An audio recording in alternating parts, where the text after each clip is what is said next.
Hello, everyone. Greetings of peace to you all.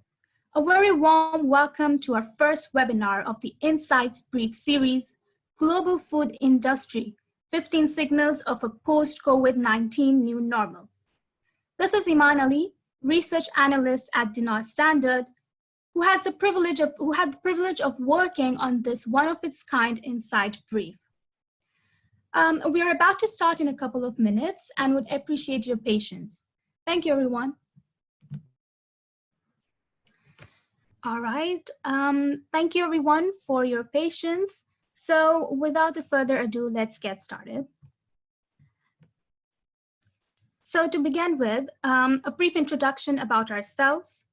DinarStandard is a growth strategy research and execution management firm that empowers organizations for profitable and responsible global impact. We specialize in global, ethical, and halal economy, government innovation, and social impact space. We lead original market intelligence across innovation and strategy, marketing, investment and fintech, and public policy.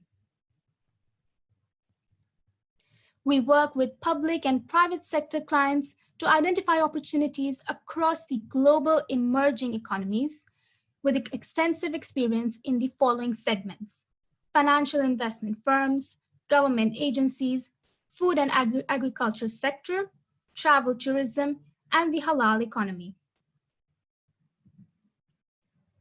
Our clients represent some of the most dynamic global corporates and innovative government entities worldwide.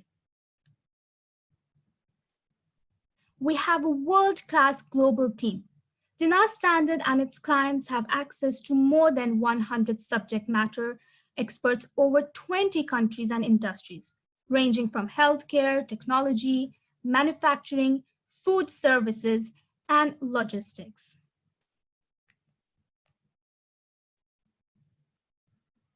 So with this background on DinarStandard, let's get started with our webinar on the global food industry, where we will be sharing insights on 15 global signals identified in our Insights Brief, trends that will shape the post-COVID-19 new normal for the global food ecosystem.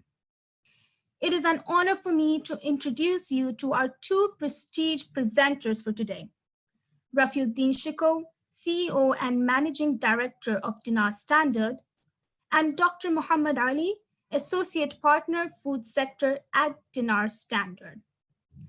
Right, so before we begin, let's have a quick poll. All right, can we have the poll up, please? So this is a quick, fun poll for you all, and it's basically a question to know if you are aware of the top global food exporters in 2019. So here is it. Which of the countries listed below are among the top 5 food exporters globally? You can choose more than one answer and choose your top 5 food exporter. And your time starts now.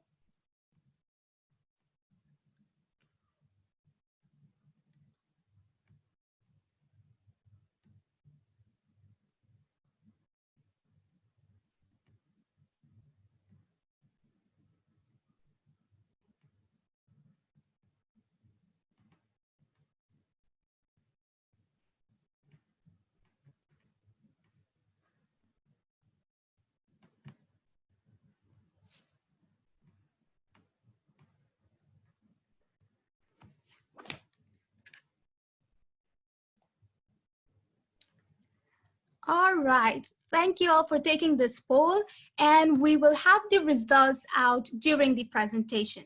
So again, without wasting further time, let's have Mr. Rafiuddin Shiko. I give you the floor. Thank you, Iman, and very warm good afternoon from Dubai, UAE, to all of you who have joined us and giving your precious time. Our prayers and thoughts in terms of the COVID environment that we're all going through, and we pray we get past this soon. I'm going to be sharing a presentation, And let me, if the team can just confirm that they can see it.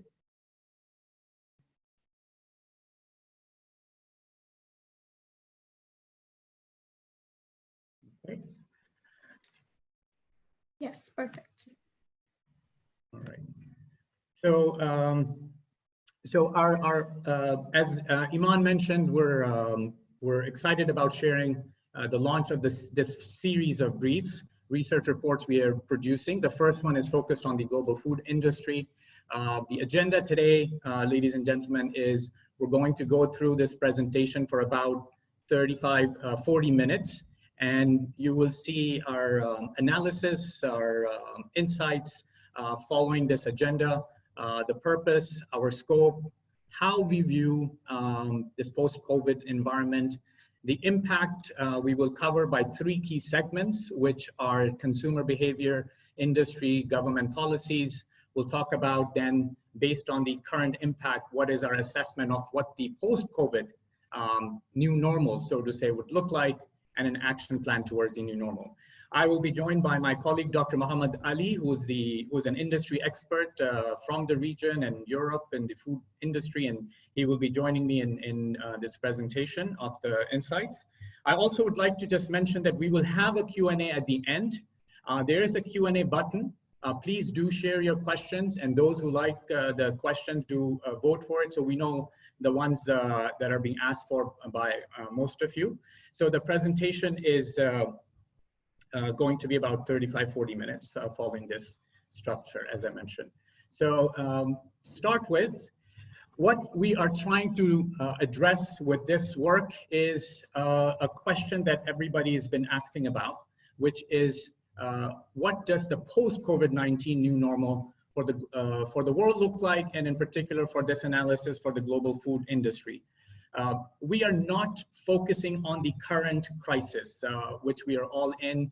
There's a lot of mitigation strategies that are in place. Obviously, the health and safety of people is first and foremost, and those who are suffering from the pandemic. However, we are focusing here on what is going to come. Our prayers and our belief is, God willing, that this pandemic will end, and what will then the world look like for the food industry. The term being used, new normal, is something that is being discussed quite a bit, and this briefing, we are giving our best research-based analysis on what this new normal would look like for the food industry. So a couple of things in terms of our approach.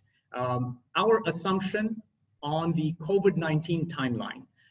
Obviously, that's a big question. When will this pandemic end?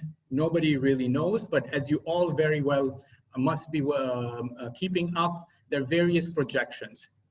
The one that we are going with are based on the consensus we're seeing, that the key milestone that will drive the actual full end of this COVID-19 will be either we have a successful vaccine that's globally successful and applied, or there's some kind of a herd immunity that develops, and the minimum time frame we're looking at is about 1.5 years or roundabout.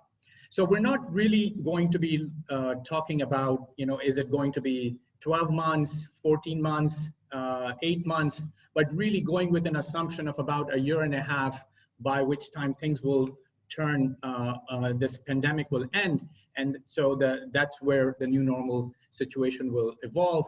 The time frame we're looking at in terms of the insights is 1 to 3 years. And the global, and the way we've done this research is that we've scanned all major research that's been happening around the world on both broadly as well as for the food industry. We've done some expert interviews, as well as our deep global trade data analysis, investment analysis, consumer spend analysis that we do regularly for the food industry as well. So that's the purpose and approach. A quick disclaimer that I'm asked to share in terms of whatever insights we provide, these are our best efforts, and so you could read it briefly. All right, so before we get to what would the post-COVID new normal look like for the food industry, it's very important to get a good picture of what the industry looks like today. And obviously, as you can see at the top here, the global agri-food industry is one of the biggest global employers. And it is one of the biggest industries, which is worth about $8 trillion as a whole, according to World Bank, representing 10% of the global economy.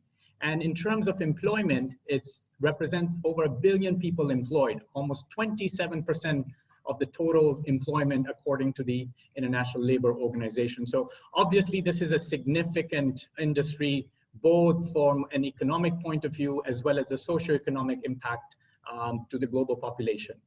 So here in this chart, we are summarizing the fact that the industry was already going through a variety of challenges, as well as evolutions, as well as exciting things happening. So this is a quick snapshot of those items. So first of all, it's if you can see, the industry is a big supply chain that goes from agri inputs to intermediate processors to secondary processing, and then logistic distribution. And then on the right-hand side, you have the consumers, which are today about 7.8 billion people that the world is feeding through this industry. One of the interesting things you will note here in terms of number is these numbers represent exports by category. And as you can see, the upstream exports, especially when you look at livestock, vegetable, and fruits, is a very significant play all the way impacting the industry downstream. In terms of the top exporters, and I know Iman asked this as a question to all of you, the top exporters of food today are USA, followed by Netherlands, China, Brazil, Germany, and as follows. So if I can have Amar or Iman share the results of the poll and see what all of you guessed and see how knowledgeable our audience is in terms of the food trade business. Are we able to share? Okay. All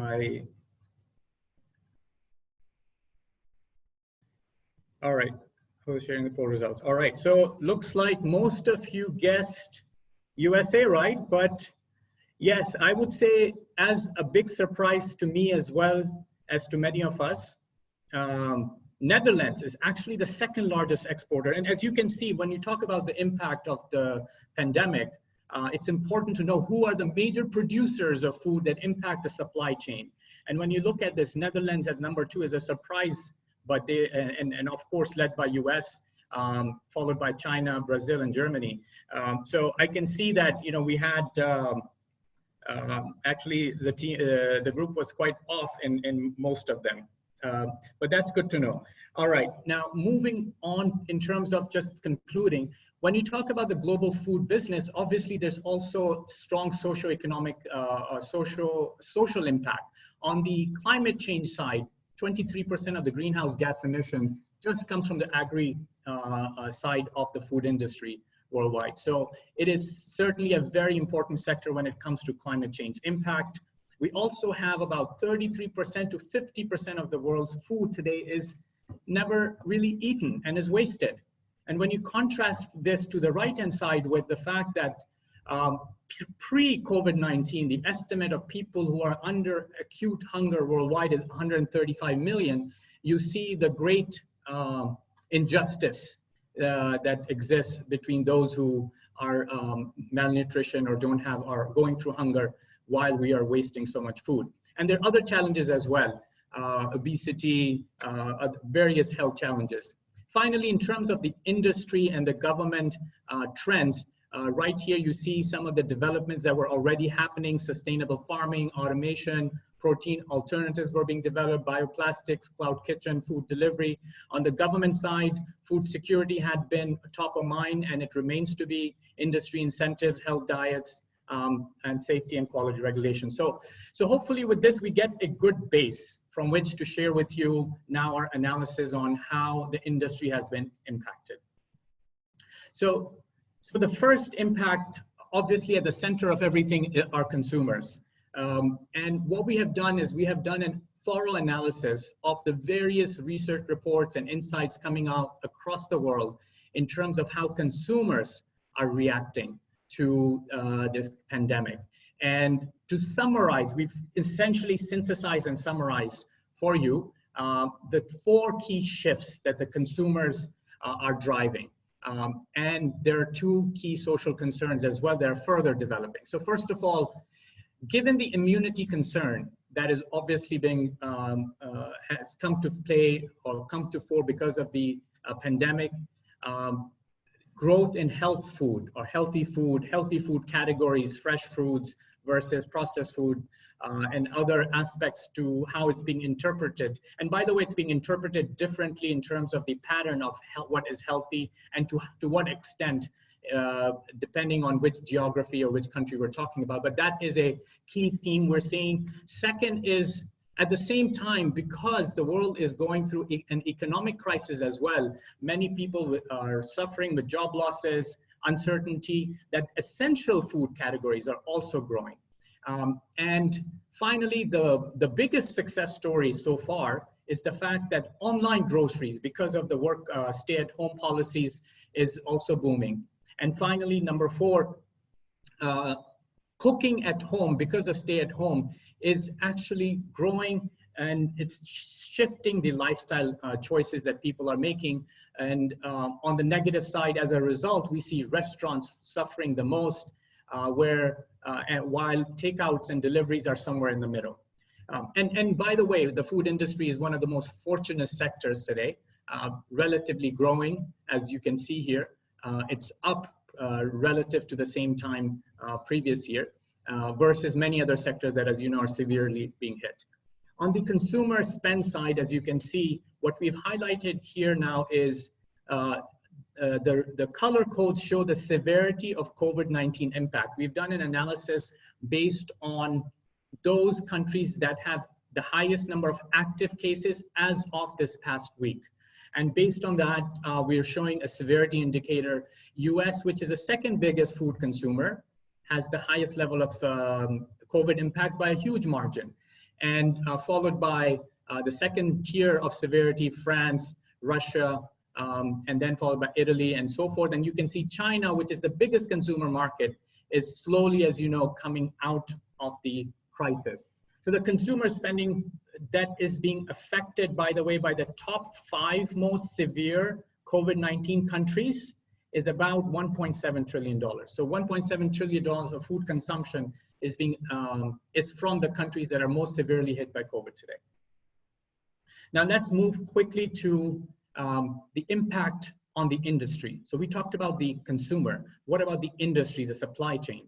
And there are 5 key shifts that we have identified. By the way, we will have a full written brief with details around each one of these shifts that will be available to all of you, and you'll be getting it as a link to download in early next week. But just to start with the first one, or the 5 that we have supply chain disruptions. We have employee safety and availability concern, logistics disruptions in terms of distribution, restaurant QSR being the most severe impacted and their wider impact. And then finally, financial viability of the industry. These are the 5 major impact that the industry is facing today. Now, when you look at this chart, which speaks to the biggest concern that the industry has, is the disruption of the supply chain. And its severity is significant because what you see here is these are all the major subsectors of the food and industry sector overall, or industry overall. And we have identified the top 3 exporting countries per sector. And based on an analysis of which sectors have the biggest vulnerability, because the countries that export the most are the most hit by this virus today, gives us a current assessment of the severity of impact. And as you can see, the severity of impact ranking here, livestock, B2B ingredients, meat and poultry, cereals are all the key ingredients or key inputs to the downstream sectors. So there is a knockdown effect as well to the overall global industry. Again, the right-hand side shows the top 3. In fact, we looked at the top 5, and evaluated the severity of the top exporters per category to come up with which sectors are most impacted in terms of the supply chain vulnerabilities. Now moving on, and I'll show input from the fifth point here, which is financial viability. Obviously, the uncertainty of the COVID-19, when will it end, has a significant impact on the financial viability to the point of it's an existential crisis. Businesses are shutting down, laying off people. So what is happening today? When we looked at the stock market performance of the top 100 plus companies within these major categories, we get this as the current latest picture.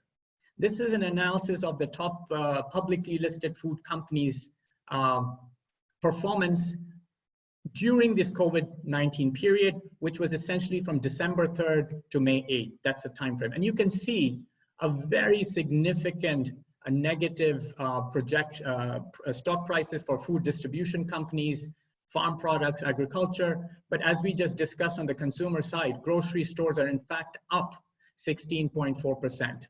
And on the global companies, you can see also some interesting trends. In particular, one area I'd like to highlight is when you look at Beyond Meat, which is a alternative protein company, as many of you would know. It's from the US, it's up 43%. Meanwhile, iFresh is an online grocery store out of US, it's up 69%. So while we have a lot of significant losers, so to say, you can see the meat, given US is hit significantly because of the pandemic, you can see some of the major meat companies being affected. Many of the plants, Tyson and others, have announced that they've been shut down. So finally, so that's a picture of the impact on the industry. Finally, what is the current impact on government policies? On government policies, we have identified 4 major impact areas. Number 1, first and foremost, ensuring food supply for the country. Number 2, supporting the industry for safeguarding economic and jobs impact. Number 3, regulation and compliance for industry to increase safety against virus contaminations. And number 4, protecting people against hunger and malnutrition and job losses. So these are the major areas of the governments we're seeing governments are tackling. On the very first topic of food supply for the country, we at DinarStandard have a segmented framework of looking at countries when it comes to food security, quote unquote, because all countries are not equal. And depending on the profile of the country, their relationship of how much food secure they already are as producers, or they're secure because of their economic profile in terms of GDP per capita, their challenges in relation to food supply chain are different. So for example, when we look at this matrix, we have essentially a quadrant matrix where the top left are countries who have high income, but they're also high net importers of food, which means that they are subject and stressed when it comes to food security from an import dependency, but countries at the bottom left are most vulnerable because they're not only net importers, they don't do food production, but they're also economically weak.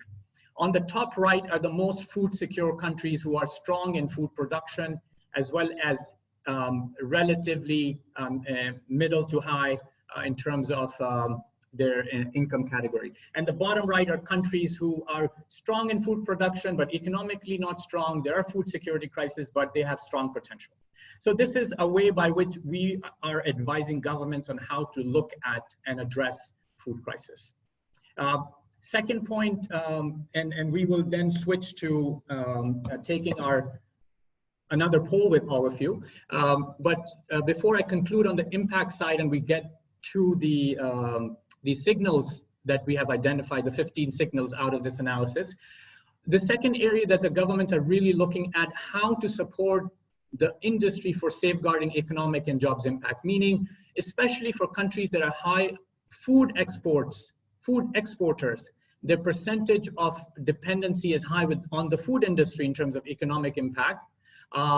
Those are the countries who are really looking at the food sector from economic stability and economic growth point of view. And you can see these two charts. The first one is looking at those countries that have food export, high food export as a percentage of GDP, versus on the right-hand side, countries that are high in terms of food production overall as a percentage of GDP per capita, both per capita. So this gives, again, a segmented view of how different countries are going to face or are facing the challenge today. So, all right, so time for a banana break, and our poll before we go into the post-COVID-19 15 signals assessment from us. All right. So here's the poll, and what we would like is, this is basically some inputs and insights from you. Will take about a minute for you to go through. There are 3 questions, and would love for you to share your thoughts. So please take a look at them and give us your views. Dr. Muhammad, I know you've been quiet, and I think as we go into the next section, yes. You will together share with our participants, our attendees, our signals. What are your thoughts about these questions? I think to assess the industry, we have to ask a question about consumer, to align the industry with the consumer preferences. And I think these questions are important for attendees to answer. And we need to know their thoughts about these 3 questions. I think the major issue with the industry will be how to align with the new consumer behavior, which means what are the production we will make, what are the marketing we will need to do, what are the innovation we will have to make, and so on. So we have the poll answers, and thank you for highlighting the fact that this set of questions was focused on consumers, as you said. Yes. All right, so what do we have? We have, how do you rate the availability of food items in your country? High. And I think it'll be interesting, obviously that probably correlates to where our attendees are coming from. And we saw the data points of, where the countries are in terms of the severity today versus other, but that's good, optimist, and that's a good sign. How do you rate the change in prices of food items in your country?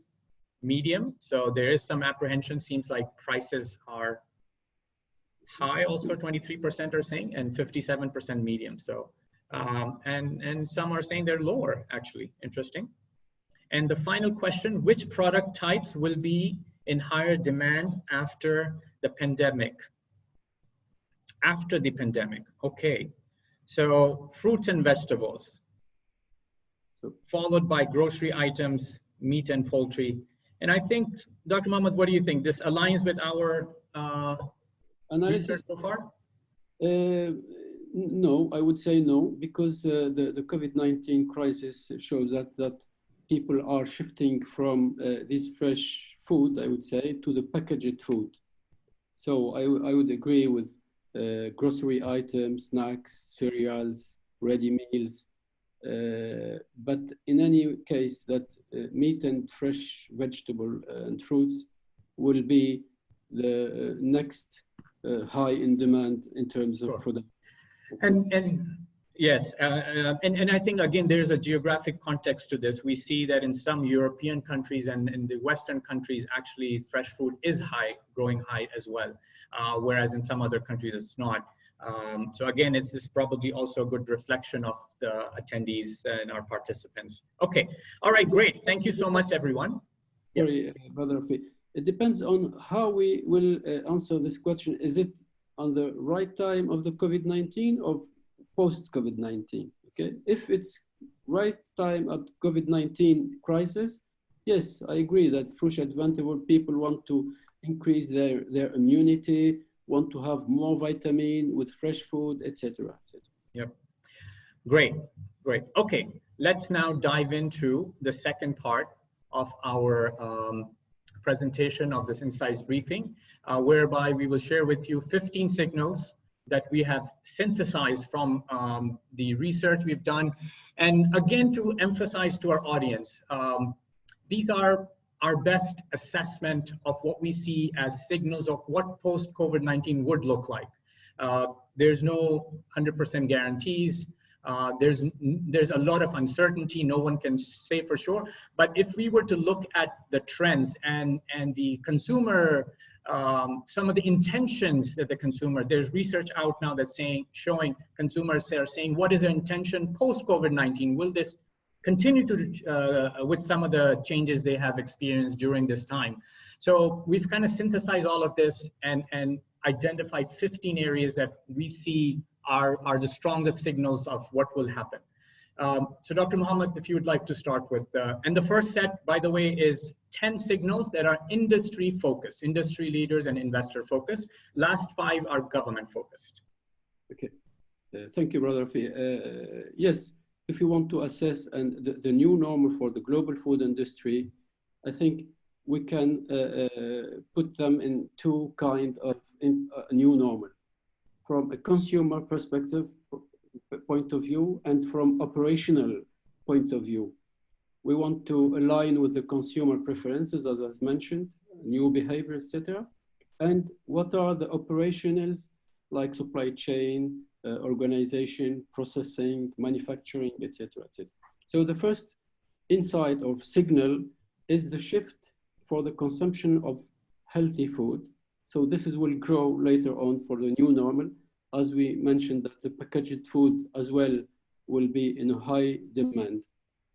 And the second, which the alternative of protein, we saw that the meat and poultry industry was hit by COVID-19 too much.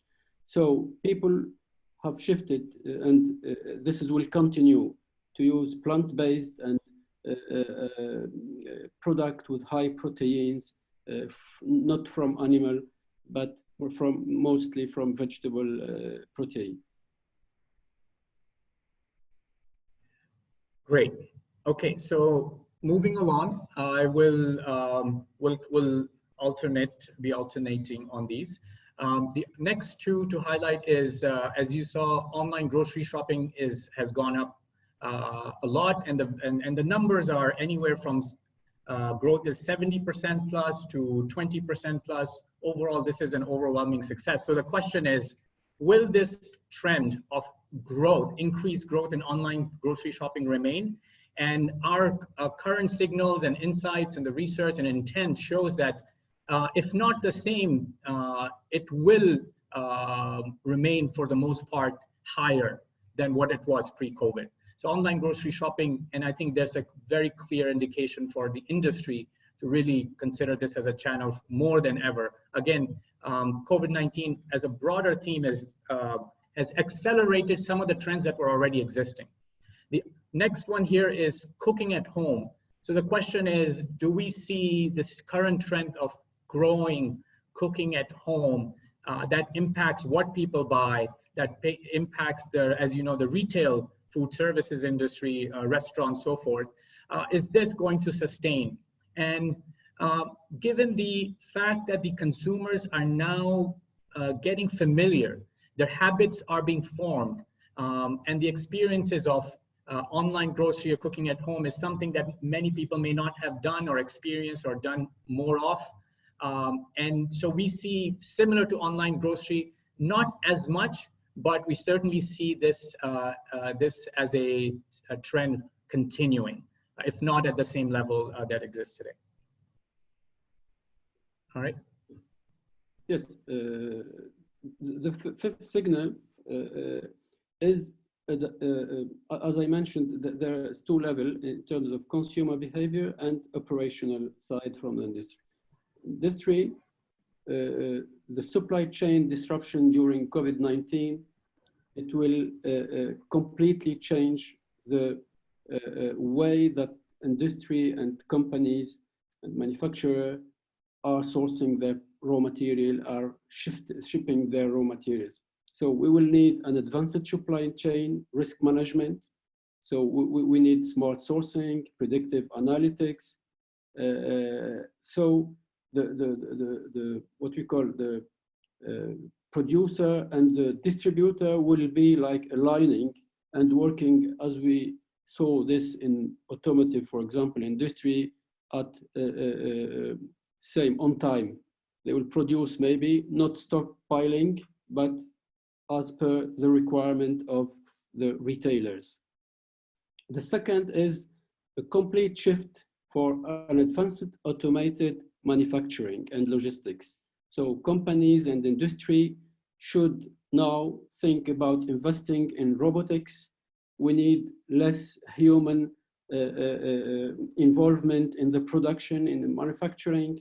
We need to use more blockchains in terms of enabling traceability of the product.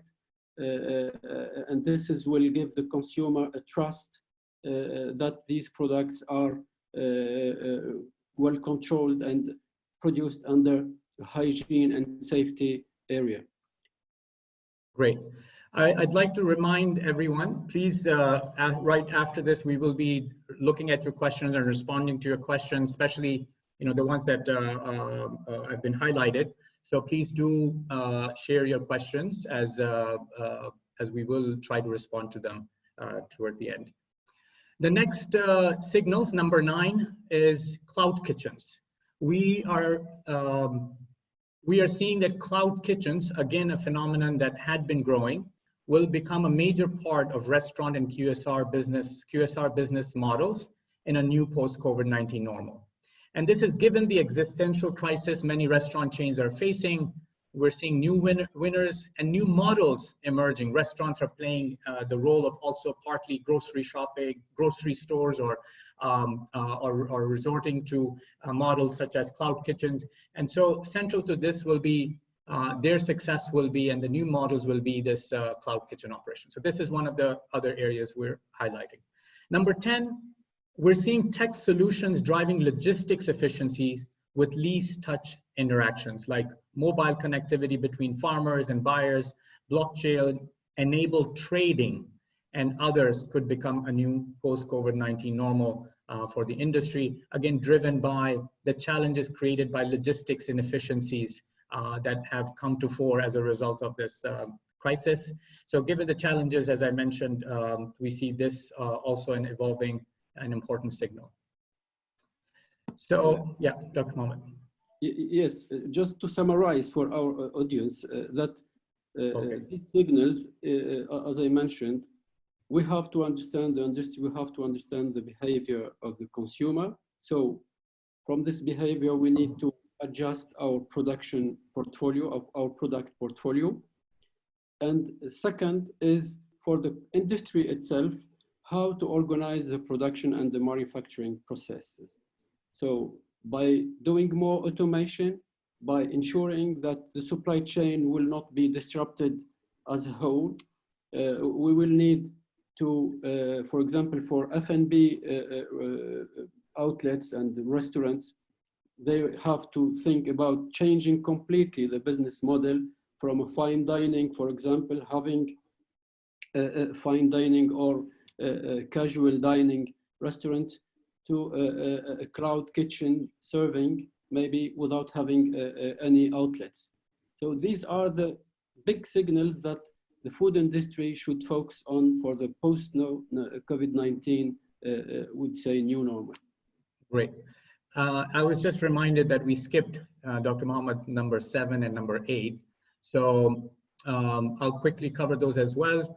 Number 7 signal we identified is that new measures to build customer trust vis-a-vis virus protection, new SOPs, tracking, verification could become a new post-COVID normal.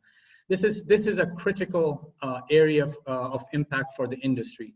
Customer trust, and how do you rebuild a trust in terms of retail, especially restaurants, especially where there is touch-based interaction. And so given the demand for transparency and non-contamination of products, this will be a key area of focus that the industry will have to do. Obviously, as you can see, it will have an impact on the operations. Number 8, increased working from home setup for select roles within industry could be also a new post-COVID normal. So we see this as we saw just as online grocery, cooking from home at a consumer level were forced experiences that people are having. And as a result of those forced experiences are realizing, okay, maybe this is something we can continue to do. As we are seeing on, like we said, on the online grocery side, same thing on the industry side. Working from home has been, especially for manufacturing industry sector, is something that's really new. And so being forced to move a select segment, obviously, manufacturing requires people on the ground, but it certainly will have an effect post-COVID-19, we see. That, yeah. Yes, absolutely, Brother Rafi. So in the operational side, industry, they have two functions. There is an administrative functions and there is an operating and manufacturing functions.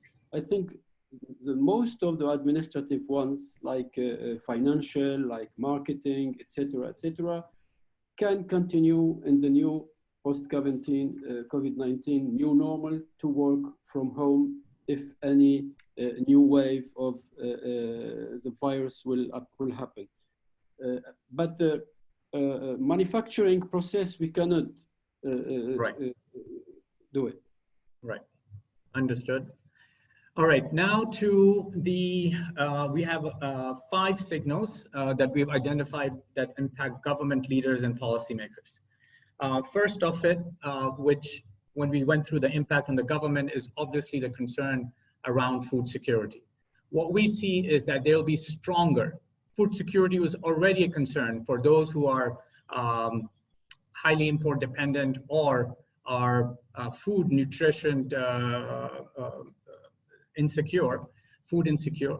But we see a stronger, further local and regional focus on developing value chain related policies, partnerships, investments. We're going to be seeing government investments in this segment grow to ensure or support the industry, as well as dealing with trade agreements to also facilitate and address some of the challenges that come up on the food supply chain side. So we see a further sophistication of food security related policies develop post-COVID-19. The second government and number 12 signal, which is government related, is enhanced regulations in regards to virus prevention and contaminants for the industry. So contact tracing protocols, food safety expanded dimensions that will be added could certainly be a new post-COVID normal. And given the criticality to ensure that future pandemics are minimized and are well managed, we'll see government enhancing their role on regulating and facilitating. All right, Dr. Mohammed, do you want to? Yes. All right, you're right. That's fine. I'll go through this one as well, and then you can finish with the last one, and last but not the least. So number 13, we see strong public-private partnership and industry engagement, which will further grow and become a new normal. The recent G20 agri-ministers meeting actually highlighted this as a key area that governments need to engage and develop public-private partnerships to cushion and strengthen the food supply chains. And at the same time, it's important to highlight the industry will have to support and will be asked to support those nations that are highly food import dependent. And this is something we're seeing signals emerging, and we see that this will continue to happen. Number 14, a strong safety net for residents. This is a critical area for governments from a policy point of view. What we are seeing is that given that job losses are happening currently, but more importantly, we expect that job losses will continue to happen post-COVID-19 as well, because of the acceleration of automation, especially blue-collar workers and others that are easier to further automate will not have jobs. So a huge challenge for governments is going to be post-COVID-19. How do you provide safety nets? Today, we are seeing stimulus packages that are being provided, which are short-term. How will governments address the fact that jobs will increasingly, as the world's population grows and automation reduces jobs, how will the governments address this? So this is a critical area that the governments will be addressing. All right, Dr. Mohammed, finally, last but not the least. Yes, thank you very much. Yes, just to summarize for the audience, to be very, very clear, that government should intervene and should play a role in two levels. First, they will manage the crisis to solve the problems occurred after this crisis. Another level of strategic policy that the government should do, that's what we are showing to our audience. The last signal is a stronger international coordination between the governments. So we need more fair trade agreements between countries. We need joint support policies from government. And all this could become a new post-COVID-19 new normal. Given that now all the markets cannot be locked in. So we need more coordination, I would say, on global supply chain, and government should play as well a big role here to tackle the supply chain particularly. Great. And I realize, Dr. Mohammed, this is a controversial point, right? Yes. We have governments where there's a trend towards protectionism. But I think this pandemic is showing, and the governments are grudgingly, those who are going towards protectionism, realizing you cannot be locked in. We live in a global community, and the industry has a global supply chain, and will have to, and as a result, will be exposed to such pandemics. So this is a big one, but it's an important one as well. All right. Okay, so now with this, we come to the end of our 15 signals. The last thing we were going to do is just share with you quickly an action plan, and I will take, Dr. Mohammed and I will go through your questions. We have about 7 questions so far. Again, if there are any other questions, please do post them, and we will take a look at them and respond in the following 15 minutes or so. So we're doing good on time, Dr. Mohammed. Yes, absolutely. All right, so it's time. I think we have another poll now on industry and government. Exactly. So we have a second poll now related to the industry. So if we can see the poll. All right. So if all of you can take a couple of minutes and look at these questions, and these are from an industry side.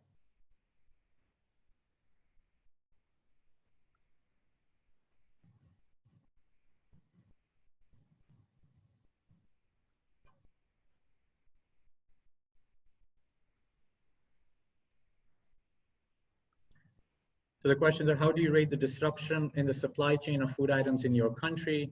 Does your company have a plan for the post-COVID-19 new normal? Yes, that's an important one. Is your company, if it's in the industry, looking post-COVID-19?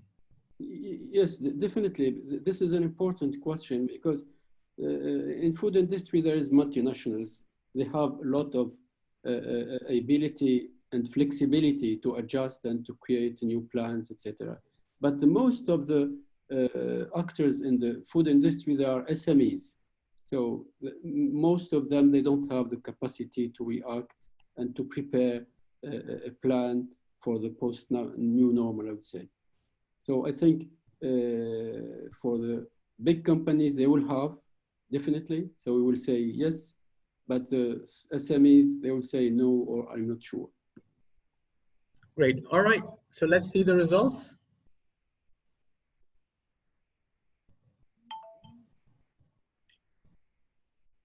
Okay. So how do you rate the disruption in the supply chain in your country? 31% said high, 44% said medium. So I think the disruption is being felt, and highlighted here, I would say. Does your company have a plan? Yes. All right. So over 52% are looking at post-COVID-19. Makes sense, and that's good to see and hear. What product types will be your priority in manufacturing for the new normal? Grocery items. I think you're on track. So it makes sense. And then followed by, you see fruits and vegetable, meat, poultry, ready-made. All right. Any thoughts, Dr. Mohammed, on this? It makes sense, I think. The three questions make sense in terms of the answers. And I think our audience are aware now about what happened in the food sector. Great. So the answers is quite aligning with this. Great. Okay, so all right, so finally, just a quick view of how do you proceed. So we've identified for you 15 signals, both for the segmented by industry and by government. So how do you action on it? I will not go through the details. Again, we will have a published briefing report with details on all of these areas that we went through. But to summarize, again, first of all, we're not looking at short-term strategies. That's not part of the scope of our briefing here. We're looking at midterm 1 to 3 year post-COVID. So from that point of view, based on the signals we identified, and this is in the case of the industry, and next I'll share with you our thoughts on the government. Basically, there are three steps or levels in which the industry companies have to look at. They're currently focused on return. So how do you transition from the current crisis to returning to some form of normality and the new normal, and then addressing and following up and tracking the reforms that are happening regulation-wise, anything that relates to regulations and so forth. And then reinventing, these are areas that are looking at new product categories, investments, technology, applications that help you leverage and get ahead with the developing new normal trends. So we've listed them as they touch each part of the value chain, as well as the customer side, which is, how do you engage the customers with the changing behavior? Obviously, as a firm, as a company, you also have to develop stronger contingency plannings for addressing future such situations, as well as looking at investment strategy, given the changing dynamic of the valuations, the low valuation that the companies have today, and creating opportunities for M&A activity. So that's on the industry side. And on the government side, again, around those three levels, we have identified, mapped to the key signals, what are some of the steps and areas that the governments need to take. Okay, so I will conclude with this, and we will now take your questions. And for the questions, we have about, oh my God, all of a sudden there are 18 questions. Last time I kind of looked down, there were 5, now there are 18 questions. Okay, so I think what I would ask the audience is, if you don't mind just giving a thumbs up to the questions that you really want to address, rather than adding, because we have a good half hour to discuss these your questions and have a discussion with you. But before we do that, I think we have a last poll. So we're gonna, Dr. Mohammed and I are just gonna look at the questions, but in the meantime, do we have a last poll? If so, let's see. This is around government. So from a government perspective, it's just one question.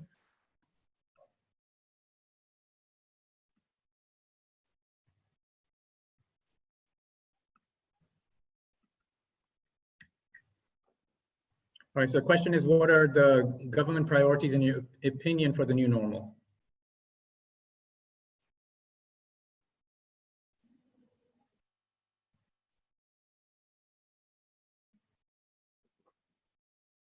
Great, these are great questions, by the way. Thank you, everyone. And again, if you can just mark the ones that you'd like us to prioritize by giving a thumbs up to a question that you really need addressing. All right, so before we start our Q&A responses, let's see the poll answer on this question.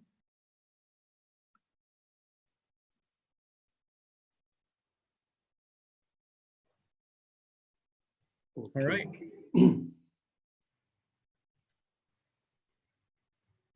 Yes. So I guess what's support the industry, followed by provide new regulation for hygiene and safety for the industry, help manage and control the supply chain. Interestingly, not as much on prevent fraud in food, plan ahead for new waves of virus. All right. I think it's knowledgeable that all people think about first supporting the industry, okay, to reopen, to go to return to activity. Second is to how to organize the new normal with new regulations, as you mentioned. So the results are really accurate and logical. All right. Okay, so now we'll start with our questions, and it's great. I appreciate that the questions are getting voted, so we can just go straight down the list. So the first question that most of you want to know, it's from Muhammad Hussein.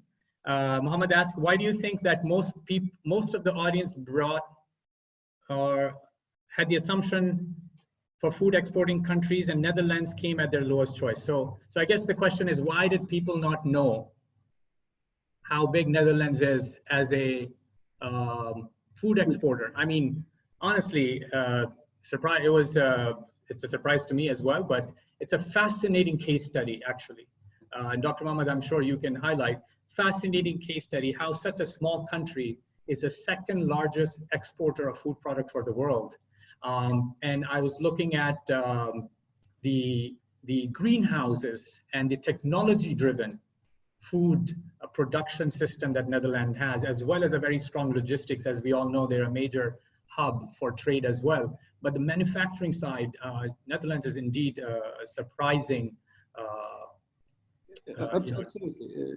I think Netherlands is playing in two roles in agriculture. So this is important. We know that this is even for a small country, they are using the latest technology to produce food. The second is they have the huge companies that sell ingredient, that sell FMCG. So when we speak about Unilever, for example, or when we speak about DSM, these are the biggest multinationals in the food industry. So this is aligning with Netherlands being as second larger exporter. For example, for dairy product, we know that Netherlands, they are the best in Europe in terms of, after France, in terms of dairy product. Even though they don't have the capacity to produce, I would say, the milk, but they are importing from the whole Europe and they process. So I think this is where Netherlands are playing. Great. All right, so let's go. We have a good number of questions, so we'll move along. Again, we have a good 30 minutes, so please keep your questions coming or prioritizing. The next question, I see prioritize. So answer live. All right, so I answered live. All right. Why do we think, and this is from, oh, did I lose something? I think I messed something up. All right. How do you see the halal industry post COVID-19? Do you see the surge in the consumption of halal by people due to its health benefits as well? This is from Mufti Zishan Abdulaziz. So this is an important question, especially as DinarStandard, one of the key areas that we have been providing market intelligence worldwide on is this global $1.1 trillion of halal food product consumption, with over $250 billion traded worldwide. Again, supply chain being global as well. So Mufti Zishan's question is, this halal industry, what do we see? Well, first of all, Mufti Zishan, this is a huge question. We will have another whole session just on the halal industry June 1st, and you can follow our social media or on our website to get that, where we'll talk just about the halal food industry. But at a high level, the halal industry is also part of the global food industry. So we are the consumer dynamics, the impact on trade, the impact on the supply chain is felt across the industry worldwide, including the halal markets. And as such, much of the impact is similar to what we talked about. Your second part of the question, and the variation would be the demographics. So when you look at these, the top consumer markets, which I'm showing you here, Indonesia, which is the largest halal consumer market in the world, or the GCC MENA region as a major halal consumer market. Those markets are also being affected, and we see similar trends there as well as shared with you in terms of consumer behavior changes, cooking from home, online shopping increasing, so forth. Again, the choices of grocery items may be different, but the impact is similar. Their dependency is high, however, in halal markets to import. So if you saw where we talked about food security, a lot of the top importing countries, not exporting countries, but are halal markets. So they are extremely dependent on the supply base that is getting disrupted. So from a halal economy point of view, there's also going to be opportunities to bring the supply chain closer to the halal market region. And we are seeing those efforts that were already happening. Indonesia, UAE, Saudi Arabia, Nigeria even were looking to further develop their own domestic production to reduce dependency on imports and also participate in the export side. So that's something that we certainly see happening. And in terms of health, its health benefits, yes, but we are not seeing any signs. So I think theoretically, halal being healthy in the US, for example, similar to kosher, halal is also being seen as healthy alternative because of the strict processes of cleanliness and food safety. So we certainly see it, but is it growing? Are the rest of the world asking for halal as a result? We are not seeing that yet, but it's a good possibility. Dr. Mohammed, did you want to comment on that? No, I don't have any comment, but there is another question, if you allow me, brother. Yes. It's with regards to the plant-based new products. One, there is a protein meat alternative. Is the world really ready for it? This is a good question as well. We can answer this just by saying that by Food Insider Journal has published recently a survey showing that in US, for example, 35% of the consumer are now trying to eat more plant-based food. So there is a shifting from the meat, animal, I would say, protein to the vegetable proteins. And we can say that now plant-based meat only reached about $1 billion US dollar per year. It's a trend. We will not say that it will be like a classic FMCG product, but there is a shift. I know, for example, in UAE, there is a company started launching 2 years back plant-based burgers, etc., etc. And now they are doing very, very well in terms of sales. And it's preferences, and I think it's a trend from the consumer behavior that we have to look after. And of course, again, the geographic taste preferences also matter. And like you said, just in the UAE also, we're seeing also restaurants offering plant-based products. All right, let's go back to the question. Next one with the highest thumbs up is Muhammad Hussein. His question again is, do you think that high food importers like UAE and KSA will focus on localizing food industries as a step ahead for food security measures, problems in supply chain? Yes, absolutely. We're, as you know, so from the UAE point of view, first of all, very strong initiatives with the establishment of the Ministry of Food Security. As all of you know, UAE has really jumped up in terms of improvement in food security, Today, I believe, correct me if I'm wrong, Dr. Muhammad, it has one of the largest vertical farming initiatives that is providing fresh vegetables, high-end, to the market. So there is a strong intent. The challenge is how do you and what categories can you actually produce and be competitive? And this gets to the point about, not every country can produce everything. It's just not efficient. It's just not viable. Otherwise, the governments have to heavily subsidize, and governments are not in that situation today. Same thing in Saudi Arabia with the Vision 2030. We're seeing very aggressive. We read about recently the SALIC, the food security entity in Saudi Arabia, investing in an entity in Ukraine to secure grain, and many other initiatives, but also bringing manufacturing home. Today, poultry, about 60% is manufactured in Saudi Arabia, which may surprise some.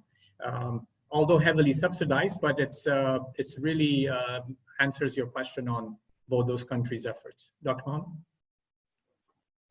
Yes, with regards, for example, this is very good example and the case study for UAE, for example, how the local producer and local farmers in terms of offering to retailer an alternative solution for the vegetable that they are used to ship from Europe or from other countries. Now, if you go to any hypermarket or supermarkets in UAE, you will find local producers. This is a very good example as well. So I think UAE is the leader in this strategy that they put maybe 5 years ago, they started, and now it's giving fruits and giving results. And with COVID-19 showed the strength of this strategy. Great. All right, so I see Mohammed Hussein's questions are very popular. I will also try to mix it up with others. Mohammed Jinnah has a question. Will GCC start the self-sustainable F&B industry and agro industry in coming years? I'm assuming, Mr. Jinnah, you meant self-sustainable, meaning self-sufficiency. If that's the question, then I think we've addressed it. Right? Or are we talking about sustainable farming? So we'll skip that one. I'm not 100% clear. So just going down the list. Okay, we have a question from Furman Haider. Your comments on speed of adoption of innovative technology of farming among predominantly smallholder farmers community in Asia. Can you comment on speed of adoption of innovation technology with small farmers? If yes, then how can farming community gain support for faster adoption from different stakeholders? Okay, I think this is a great question, Dr. Muhammad. How can the adoptive innovative technologies, we talked about Netherlands, right? So one of the reasons Netherlands is so good in its food production and exports is its technology. So how do you enable the small farmers communities in Asia to adopt innovative technologies? And what are we seeing? I think the problem of the farming and agriculture, and generally speaking, the competitivity is how we scale this farming projects and this agriculture farms. More we have biggest farmer, more we are competitive. This is what Netherlands do. If we see, for example, a case study here in UAE even, or they are small farmers, and now they are asking the government to have more lands, okay, to cultivate new. And right. It was a recommendation from the retailer themselves. Give them land, they have the ability, the experience, the technology to produce more. Great.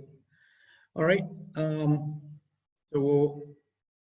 There is a question for restaurant, if you allow me, Brother Rafi. Yeah, please. How do you see the HoReCa channel working maybe after? It's from Mahmoud Saddiq. I think HoReCa channel which is the most hit by COVID-19 crisis, I think they have to transform completely the business model. As we mentioned it in the signals, that people now are very scared to go to a restaurant, to fine dining restaurant. Okay, unless the companies and the restaurants will put the top healthy and hygiene procedure in terms of, but in any case, it will not come back as the same in terms of business.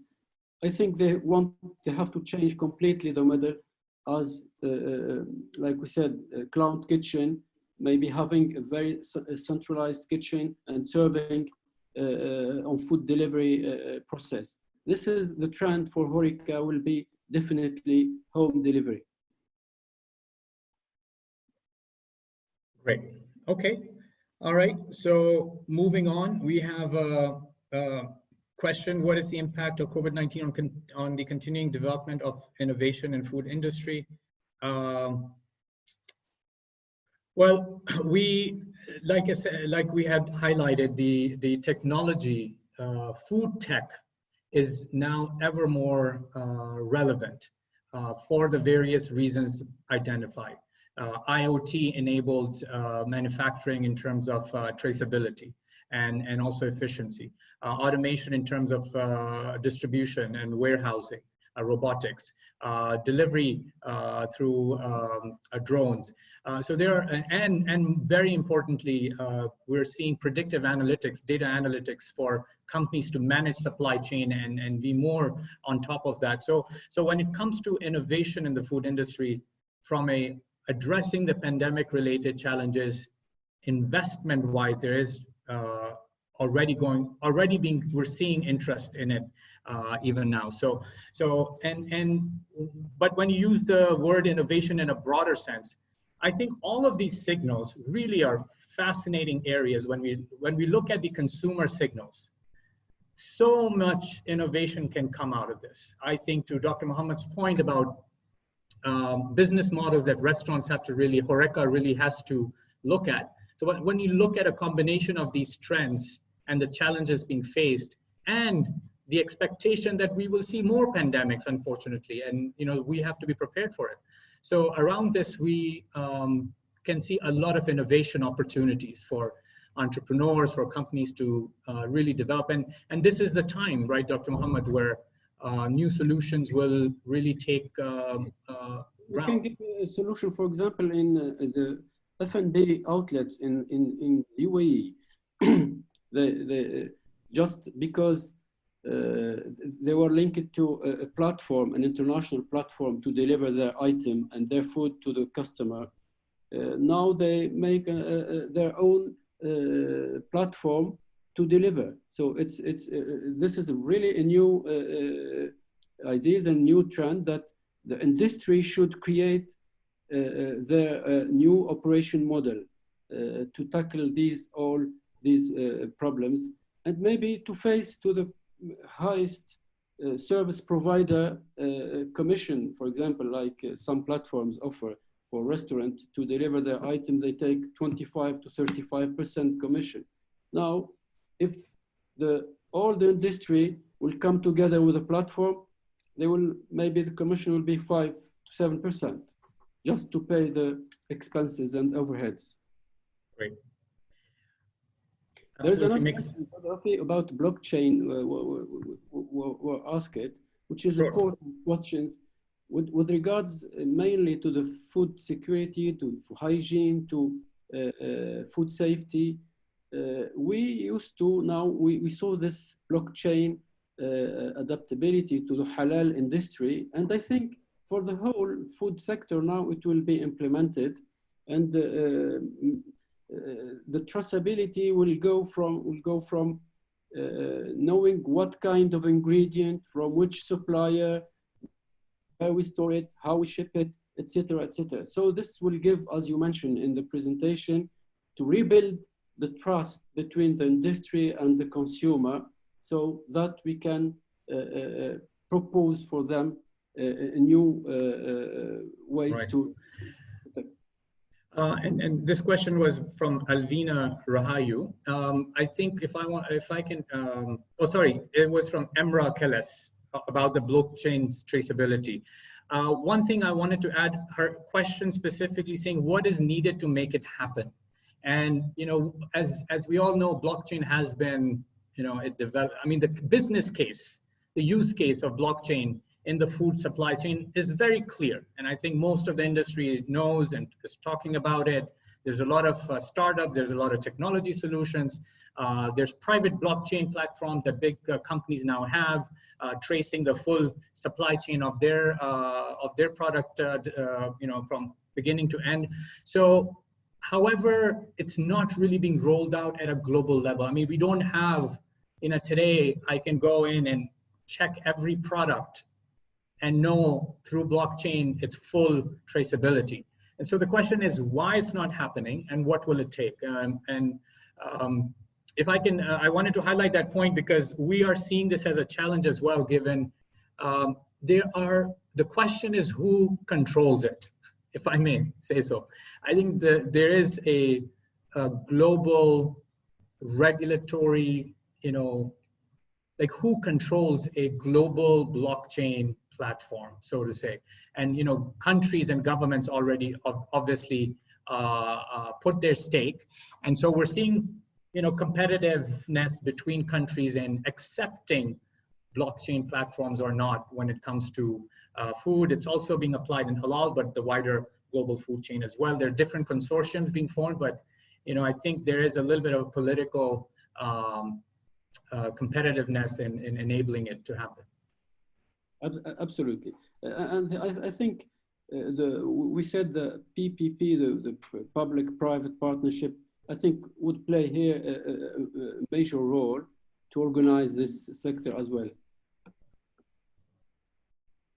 So let me go to the next question, Dr. Mohammed. Alvina Rahayu, what do you think the position of micro SMEs industries after post-COVID-19? What are the important points to help them survive amongst the medium and big industry? So what do SMEs in the food industry do given, you know, this very difficult crisis and challenge? I think the SMEs, they are the engine of the food industry, okay?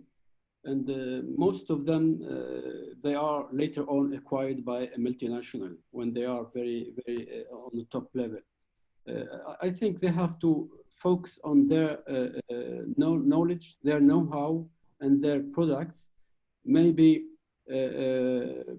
as we showed this in the polls, that the trend will be for some product and you will maybe not produce some others.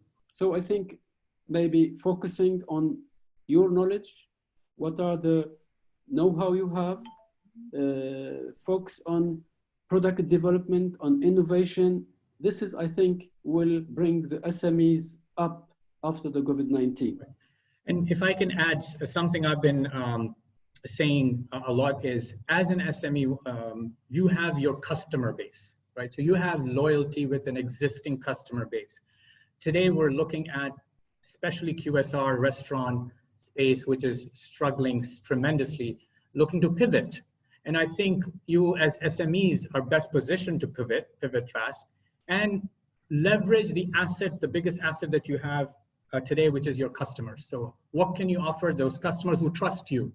And they will trust you if you come with a new proposition in the current, you know, almost real dire situation, unfortunately so. Okay, we will be wrapping up quickly, and we have a couple of quick announcements at the end. I know people will start leaving, so just to maybe briefly mention at this point, at DinarStandard, we will be continue to present new insight briefings. The next one coming out will be on government services focused. What can governments and how are governments dealing with it? Followed by a series on travel and tourism sector, which will also touch on catering subsector as well. And then we will also be looking at financial services as a sector. So I just wanted to mention that to the participants. Okay, we'll take a few more questions. The team is saying we should be wrapping up in a few minutes. and Iman Ali will give some closing pointers, especially where you can download the report and how you'll be getting this full briefing for you. So, all right, so I'll pick the next question, which is from Faizan Ali. How prepared are people to decide between healthy food or packaged food when people will be more focused on getting their financial means in balance? Okay. I think in COVID-19 crisis, it showed that people trend is for stockpiling. So the most adaptable product to this is the packaged food. And now nowadays there's no problem. Packaged food are healthy, are very well controlled, and I would not say the same as fresh, but they are there. Especially they are affordable and with long shelf life. This is very important. Great. Another question, Brother Rafi, for you, for OIC, from Paul Koshran. What will the new normal look like for OIC countries?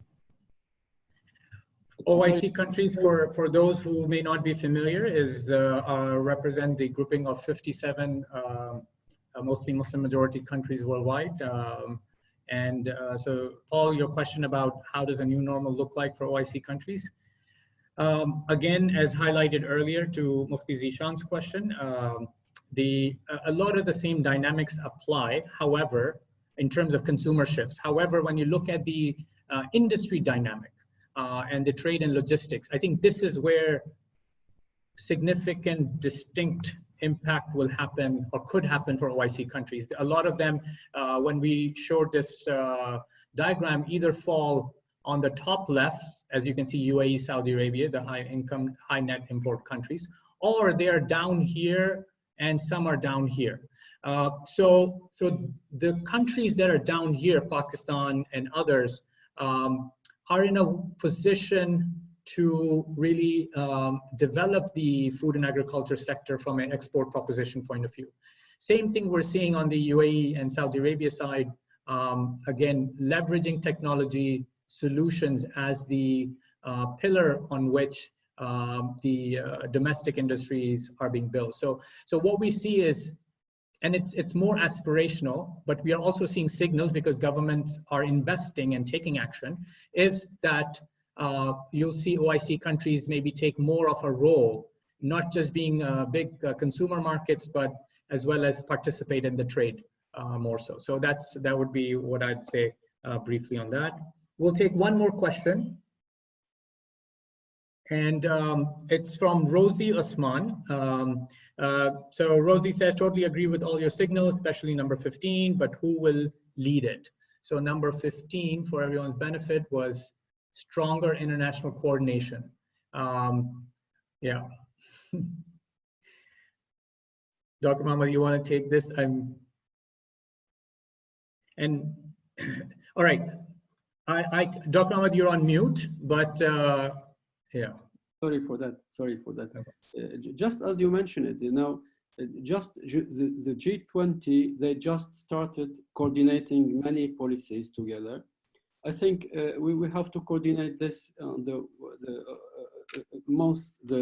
regional side first, like we see, like groups of economies like GCC, like ASEAN, like Europe, etc. They will start making some coordination. They coordinate, for example, for Europe and some North American associations. They already coordinate about this, but we need to coordinate this. Maybe the Food and Agriculture Organization would play a major role here, the United Nations, the food program as well, as well as the regional association of like GCC or the Arab country, Arab leagues, etc., African Union, etc. I think we will start coordinating regionally, then internationally. Okay, all right, and I think that's and this is very important, as Rosie has mentioned, and we completely agree. But obviously, there has to be strong government level political will, and the industry has to also support, and the consumers have to also ask for it. You made a point about supply chain. I just wanted to, and ingredients, I just wanted to mention that indeed B2B ingredients, which I think you were referring to, Ms. Rosie, in your question, that we didn't address. It's within the B2B ingredients category, which, as you can see, is the second biggest category impacted. And this will create opportunities within the region and the Asia market, so forth. As you see today, the biggest second biggest export projected category is B2B ingredient, $130 billion, led primarily by US, Netherlands, Germany, and we know Europe is a big player in this. So the Asian markets will certainly have a role in that. Okay, so I will just scan through and take one last question. I found also, Dr. Mohammed, quite interesting. Mr. Ahmed Shakil. He's asking a question about there's a fine line between smart marketing decisions related to supply and hoarding. Are there any ethical guidelines for governments who want to make legislations against hoarding? Meaning, you know, stockpiling commodities and so forth. I think we cannot make really a clear legislation on this, but I think many hypermarkets, for example, they put some boards saying that you cannot take more than 2 items, than 3 items, etc. But in UAE, I think there's last week there was a video conference where the Ministry of Food Security presented all the insights and saying that we don't need to stockpile anything. We have enough produces, enough products, enough food products for the country. I think, as we said, now there will be more coordination between the government and the private sector. Great. All right. Thank you, everyone. With this, I will pass it back to Iman. Great. Thank you, Mr. Rafiuddin Shiko and Dr. Ali, for your valuable insights. I would also like to raise my gratitude towards our participants for your time. And we hope you found our insights useful on the new normal for the food industry. Just to iterate, you will receive your copy of the Global Food Industry Brief on your registered emails by next week. And you may also find this brief on our DinarStandard website. Finally, mark your calendars on our upcoming webinars on the post-COVID-19 new normal signals. Are you marking it? Well, you better be. So June 8th, new normal signal for government policies and services. And stay tuned on our social media for series of new normal signal webinars on travel industry and ethical financing. And on June 1st, we present you the halal food market in post-COVID-19, organized by DinarStandard and Salam Gateway. Thank you, everyone, for your active participation, and we look forward to having you in our coming webinars. Thank you. Bye-bye. Thank you. Thank you, everyone. Thank you, everyone. Thank you.